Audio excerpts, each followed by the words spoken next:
Hello everyone and welcome to part 2 of our Zippered purse sew along. If you missed part 1, last week we went through what your kit contains and how to baste your fabrics onto your felt base. So this week we're going to start stitching. So the stitching process is really simple. It's not a complicated process. We'll dive straight into it, but please just sit back and enjoy the process of stitching your purse. So let's get into it, and then just so that you realize, part 3 next week, we'll sew the bag together and I'll be at my sewing machine. You don't have to have a sewing machine, but it certainly makes it a really quick process. I will show you how to stitch your bag together if you don't have a sewing machine as well. So it's a 3-part series, so if you've come into part 2, part 1 is already available and part 3 will be available in about a week. So let's dive right in and start the Boro stitching.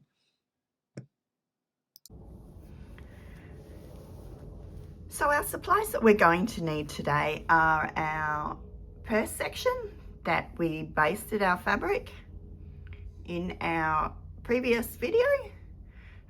We need our thread, which comes in your kit, and I've cut a piece of thread off, knotted the end and threaded a needle. Now you have a needle in your pack from Aster Anne, or you can use a sashiko needle. We're going to use some masking tape.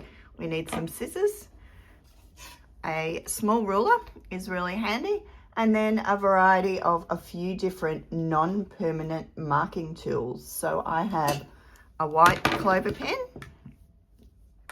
a Sewalong pen, and somewhere I also have a blue water soluble pen as well. So I'm going to show you some different options. To be honest, on a small project like this with lots of dark colors, the marking tool that I use the most is the masking tape. Now it sounds a little strange that we're going to be using the masking tape as our marking tool, but it's really quite simple. So I'm going to show you how that works, and it's particularly good for dark colors.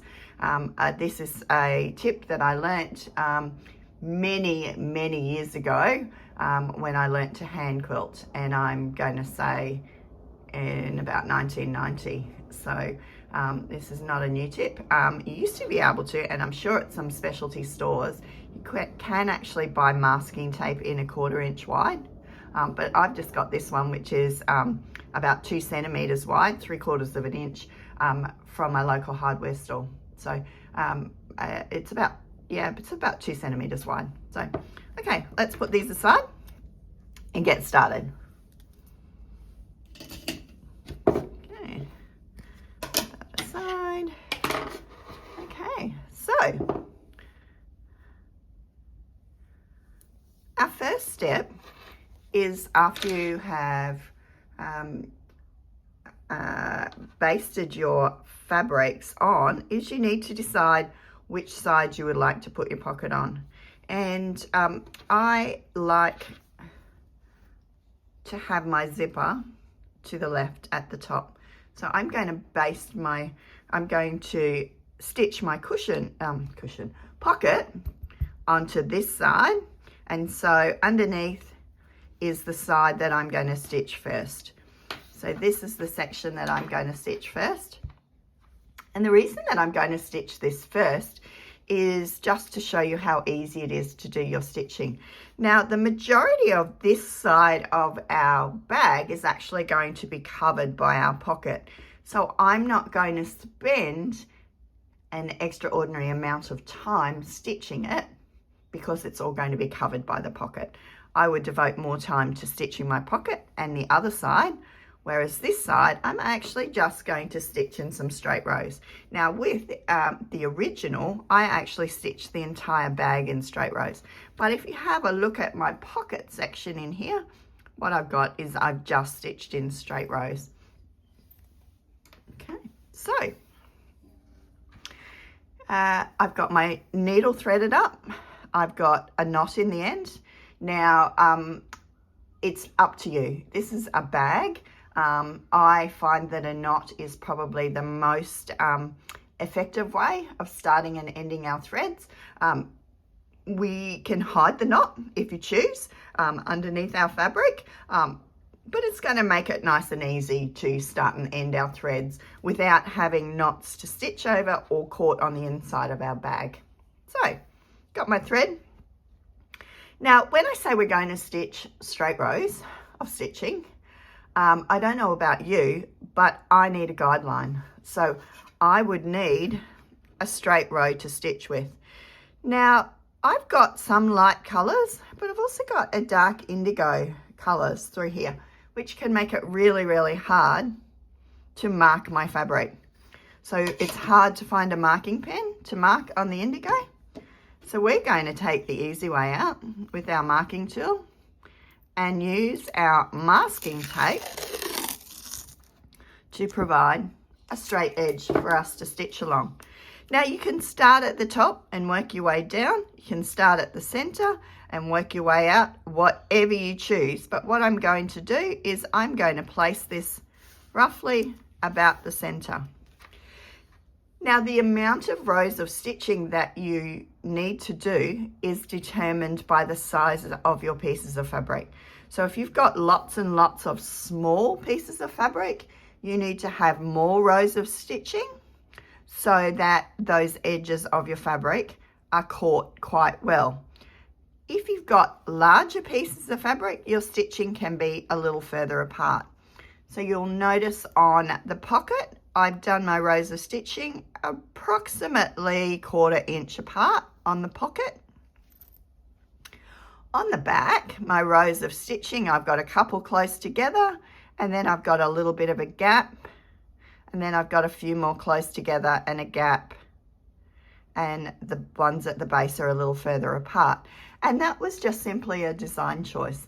What we need to do is make sure that we have an even amount of stitching across the entire segment of the bag.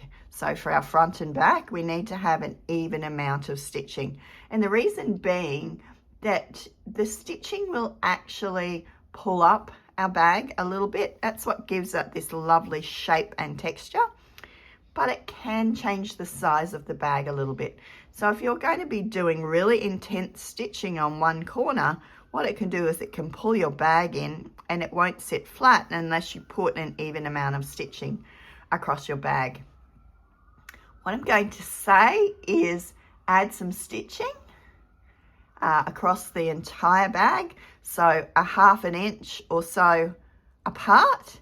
And then if you want more stitching, come back in and add rows in between those. So for this first section, we're just going to do straight rows, and then for the other side, I'm going to talk about some other options for you.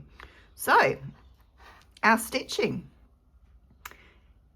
Our sashiko stitching is just a simple running stitch. So this is the Boro technique, but the stitching that we're going to use to hold the fabrics in place is a sashiko stitch.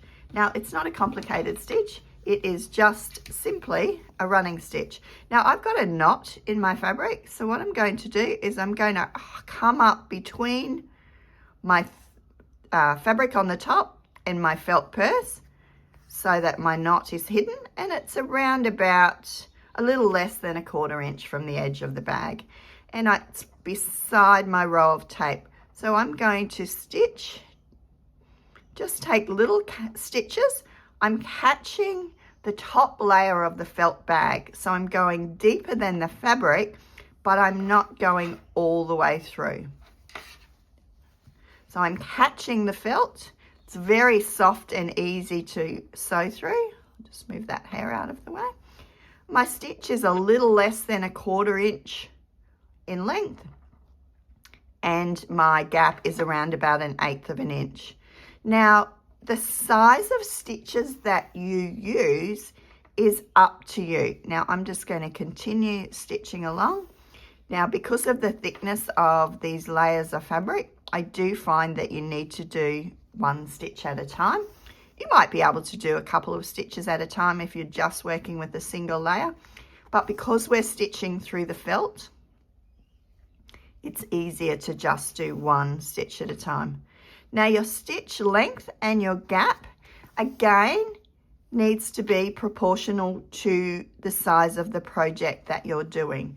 So I'm doing moderately small stitches, but if I was doing a large vest, I would do probably a much larger stitch, and that way I could actually get it finished a little bit quicker. Your stitches don't need to be even, they just need to be enjoyable. So this is a simple process. What we're going to do, we're going to stitch to the edge of the row. It's just make sure that you're not going all the way through the felt. If you do have a few stitches that are obvious on the inside, that's okay, but we want to minimize that because when we put something in the bag, we don't want it to catch on the stitches on the inside. So I've come to the end of my row of stitching. Just going to put my needle there just to, and you can see if I remove my tape,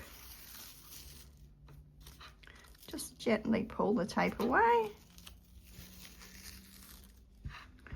What I've got is I've got a lovely row of stitches and they're nice and straight. I've got no markings to remove, but I've got great straight stitches and I can then go on and work with my next row. So for my next row, so that I can, and you can use your piece of tape more than once, what I'm going to do is I'm going to give myself about a little less than ½ inch on here. There we go. I'm going to place my tape, grab my thread, and I'm actually just going to do one more stitch, and I'm going to carry through my felt and my fabric underneath to my next row, turn my bag, and I like to just roll it so I can hold it in my hand. And I'm going to start my stitching back in the opposite direction.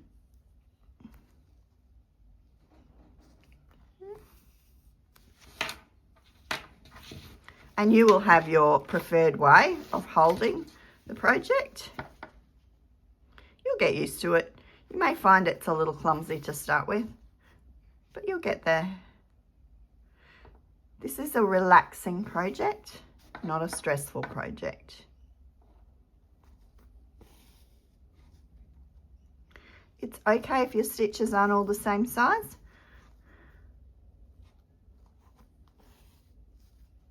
Just try and keep them approximately the same density across your project.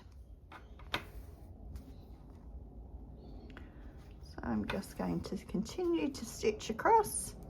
And again, this is just the masking tape makes it just such a simple way of giving us a straight guideline without any marking tools. It's also a handy tip if you're machine quilting and you don't want to mark your fabrics. Masking tape is a great temporary marking that you can use. What I suggest is that you add your tape, your stitch, and then you remove it straight away. Don't leave the tape sitting on it for any period of time, and make sure that it's a paper-based tape, like a masking tape or a washi tape, not a sticky tape as such. So what I've done is I've come to the end of my row, and I would have probably just have enough thread to go back again. But what I'm going to do is show you just how I would finish off this row. Now I am happy to have my knots on the outside, so I'm going to take a little tiny stitch here. And I like to do a little back stitch. And what that then does is it gives me a loop in my thread. I'm going to go through that loop. And then you can see that I have got an extra loop. So this is my figure 8 loop. So you can see I've gone through the loop from my back stitch, and now I'm going to go through that loop that's from my initial thread, and just pull it gently, and that will give me a figure 8 knot. You can knot your thread however you choose. I'm just going to clip it so it's a little bit more than 1/4 inch, and I'm going to let that little knot fray to give me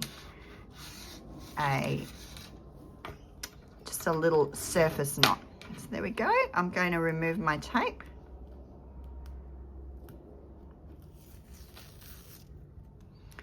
Just pull it off gently. Okay, and so I have got 2 rows of stitching there done. You can get 2 to 3 uses of each piece of masking tape. You can just, it's cheap product to buy, and it's easy to use. So it's a great option for marking. You can see my 2 rows of stitching there. Okay.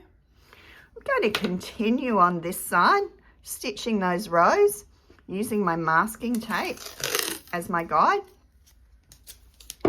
all the way along to the top, and then I'll work my way down to the bottom as well. The next step after that will be that I am going to remove my tacking stitches off this side. Now you can remove your tacking stitches as you stitch if you choose to. I just remove them at the end. It's whatever works for you. If your stitches are in the road and you feel that you're going to catch them, you can clip them as you go. It's up to you. It really doesn't make a difference which way when you remove your tacking stitches, as long as you've got your sashiko stitching done before you remove your tacking stitches. So that's the basis of the stitching. So I'm going to do all straight rows on this side because it's going to be covered by my pocket. Now for the other 2 sides, so for the pocket and the other side, the way that we stitch it is purely up to you. So if we have a look at the way that I've stitched mine, I've done all straight rows of stitching. So that was just the way that I chose to do it. I love the straight, almost quilting style of stitching. I love just the straight rows of stitching. And if that's what you'd like to do, that's the way that you can stitch yours. So when Maddie has stitched hers, she's got a little more creative with hers. She has stitched in multiple directions. So if we look at the back, where she's got almost like dominant lines on her check fabric, she's actually followed those lines. She's stitched in multiple directions, always with the grain of the fabric. So I don't recommend that you stitch on the diagonal a great deal. You can do some stitching on the diagonal, but don't do a whole lot because it will actually distort your fabric because you're pulling your fabric on the bias. So stick with the grain of your fabric. And she has a little fascination for French knots. So instead of using sashiko stitching to stitch a lot of hers down, what she's actually done is she's used French knots in the centers of her fabrics. So in her checks, and then she's also used them, you can see, in the centers of the flowers. So she had loads of fun when she was stitching this. She loves doing French knots, so this just became a palette for her to do her favorite stitch. She's got little knots in the beginning and the end that are on the surface of her fabric. And then she's also done stitching in multiple directions on the pocket section as well. So my best advice for doing this sections, if you're wanting to stitch in multiple directions, is to stitch with, start at the, I'm going to say the foreground pieces of your fabric. So for example, this is my pocket section, and I would say that these 2 sections are what I call the foreground, and then these sections particularly are the background, and these I would describe are in the center. So I'm going to start with my foreground sections, cut my thread, Now, of course, I've got a striped fabric.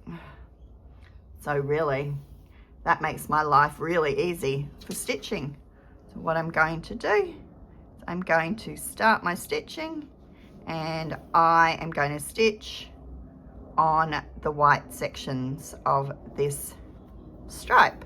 Now this time I'm going to put my knot on the top. Could have hidden it if I chose to, but I like to have the knots on the top. And I am going to stitch on each one of these straight rows that are printed on my fabric for me. Let's not try and reinvent the wheel.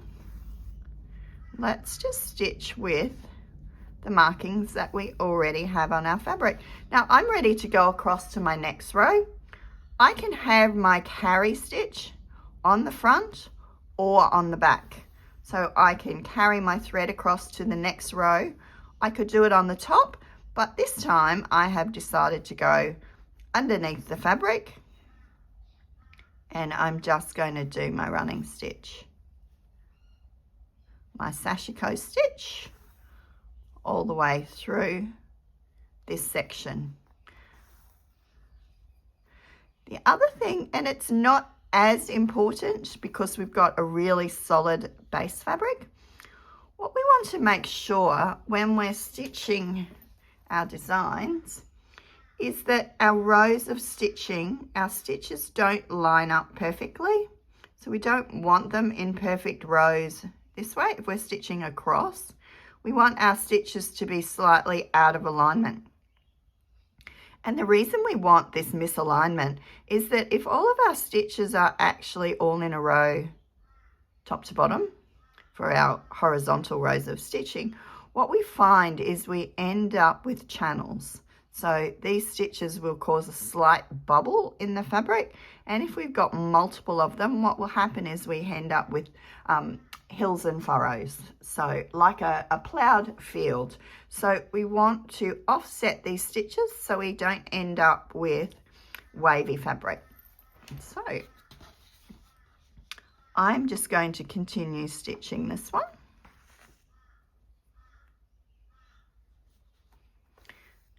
And I would then travel across to my next row and stitch up and down as well with that one. Now for this row, I would stitch, I've got beautiful markings already on my fabric, so I would actually stitch on my lines printed on my fabric. So I would actually follow the stitched lines on here for my stitching. It tells me what it wants to do. So, oh, excuse me. So I've actually got that stitching, the stitching lines are there for me. And again, for this one, I would stitch up and down on my rows of stitching. Now, because I've got a lot of rows of stitching in this direction, I probably would stitch the remainder of my pieces just straight across using my masking tape, and I would continue to stitch across, and I'll stitch this segment down here and back up so that these become my focal pieces on here. But what you find is that your fabric all blends into one. This does have diagonal rows across here that you could certainly stitch if you chose to. I've already got a lot going on with my fabrics with this one and this one, so I would actually just stitch across it and make it more blendy. If you are a fan of French knots, you've got loads of little spots there that you could do French knots in, as well as you've got this one as well with the hemp leaf design on it. And you've got your flowers here that you could do French knots in the center as well. It is really up to you.